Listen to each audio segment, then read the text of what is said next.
Hey, what's up everybody? It's Brian Dean from QuickSprout, and in this video I'm going to teach you how to measure the ROI of a guest posting campaign. And to illustrate, I'm going to walk you through how to measure the ROI from a single guest post, in this case the Advanced Guide to Link Building, and then you can scale it up depending on how many guest posts that you publish in a given month. So this is kind of like a guest post in the sense that I wrote it with Neil and it was published at QuickSprout. And here is what I would consider an author bio area with a couple of links to my site. So that's the first thing you want to do when measuring the ROI of a guest post, is to look at how much referral traffic that post sent you. And the best way to do that is to go to your Google Analytics account, look at your dashboard, okay? And then what you want to do is drill down to make sure you're looking only at traffic coming from this particular page. And to do that, make sure the date range lines up with around when the guest post was published, in this case June 13th. So go back and make sure the date starts on the 13th, right? And then goes about 2 weeks from there, okay? Because that's generally when you get the most amount of traffic, referral traffic from a guest post. And then scroll down and click on referrals. And you can see here that the post sent me 444 visitors, which is very, very good. So that's basically what you want to see, is how many referral visitors it's sending you. But that's not all, because as you know, not all traffic is created equal. So you also want to look at conversions. So if you have goals set up in Google Analytics, click on conversions and then click on overview. And then click on source medium. And that'll show you where your conversions are coming from. So in this case, of those 444 visitors, 71 signed up for my newsletter, which is a very, very high conversion rate. So in general, this is actually a much better indicator of the value of a guest post, because you're looking at how many leads and customers that guest post sent you. And traffic is also important, but this is the most important right here. It's goals. How did this guest post directly influence your business goals?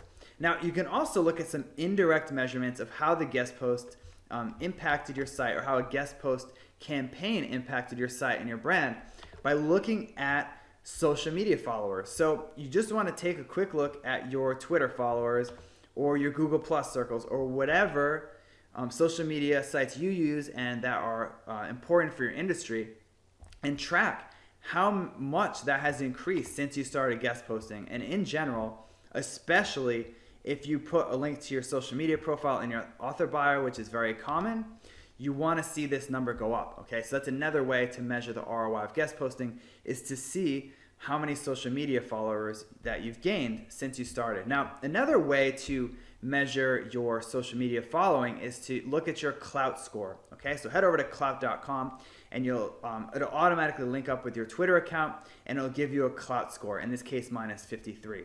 So this is a more accurate indicator of how authoritative your presence is on social media. So if you notice this number going up significantly since you start guest posting, that's another good sign, because that means that not just are more people following you, but you're actually getting influential people to follow you, which is obviously very important. And that's another benefit of guest posting, is just that more people are aware of your brand, they read your content, so they're more likely to follow you, and that includes influencers in your niche.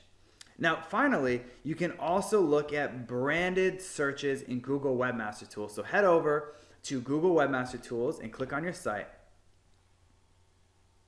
And then what you want to do is click on Search Traffic and then Search Queries. And what that'll do, it'll bring up all the different searches that people are using to find your site, okay? Just like normal. But what we're going to do here is we're going to limit the searches to branded searches. So click on the Filters button here, and then put under Containing, put your keyword, or your brand name in this case. So you put, in my case, Backlinko, but if you were QuickSprout, you put something like Quick, okay, to make sure that you cover all bases. Because you put QuickSprout, it may not cover some weird spellings or variations that people type in.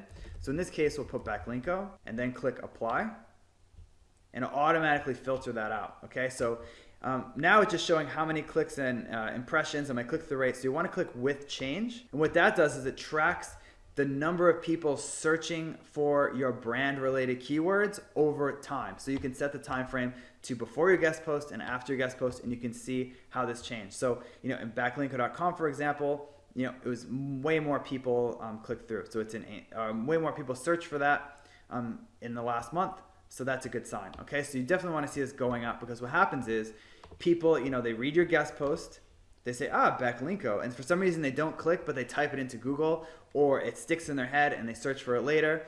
So you also want to look at branded searches, and if that goes up, that's a good sign that your content is getting in front of people and people actually seeing and reading your guest posts. Now, finally, you want to look at search engine traffic, right? Because one of the main benefits of guest posting are the links, which pass juice to your site and increase your search engine traffic. So it's not just brand awareness and referral traffic, although those are very important benefits of guest posting, but you also want to look at search engine traffic. So what you can do here is log into your Google Analytics again, and under traffic searches, click on search and click on organic, and see how that has changed over time. Okay, so if you notice this is a significant difference than before, then guest posting is working for you in terms of SEO, and you can actually directly compare them by clicking on the date range, and then by clicking to compare to previous period, then click on apply, and it'll compare the two periods. Okay, so in this case, it's actually 6.8% less than the previous period, and that's just because that was a good month for me, and it wasn't a great month, and the guest post didn't make a huge difference because it was just one guest post. Now, if you're doing this at scale, and you notice that you've been doing guest posting for 2 or 3 months and search engine traffic is down or not up that much, it may not be working for you, and you may want to reevaluate. But like here, traffic is down 6.8%, but that doesn't necessarily mean guest posting isn't working from an SEO point of view, because that last month just happened to be a particularly good month for me. Okay, so you do have to take everything into account, and if you see a number like this, it doesn't mean that you should necessarily abandon guest posting. You have to look at why the previous month was so much better. So that's all there is to measuring guest post ROI. As you can see, you basically want to look at your referral traffic, especially conversions, your social media presence, and branded searches, and of course, increase in organic search traffic. So thanks for watching this video, and I'll see you in the next one.